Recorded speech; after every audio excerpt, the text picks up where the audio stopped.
Brazil's President Luiz Inácio Lula da Silva on Sunday pushed back against a 50% tariff on Brazilian imported goods to the United States, arguing that it was political and illogical.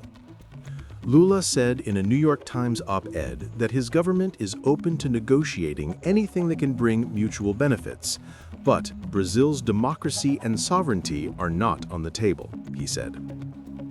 U.S. President Donald Trump imposed the tariff on Brazil in July, citing what he called a witch hunt against former President Jair Bolsonaro, who at the time stood accused of trying to illegally hang on to power. The trial came to an end on Thursday after a panel of Supreme Court justices ruled that Bolsonaro had attempted a coup after his 2022 electoral defeat to Lula, sparking fears of further U.S. measures against Brazil.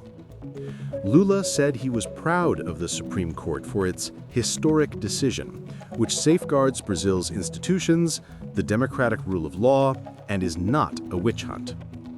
Lula added that the tariff increase was not only misguided but illogical, citing the surplus of $410 billion in bilateral trade in goods and services the U.S. has accumulated over the past 15 years.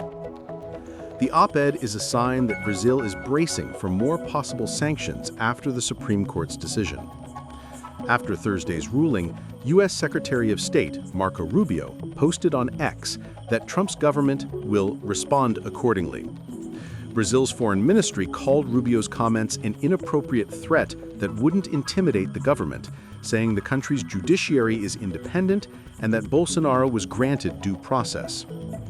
Bolsonaro on Sunday briefly left his home in Brasilia, where he is under house arrest, to undergo a medical procedure at a nearby hospital, his first public appearance since Thursday's ruling.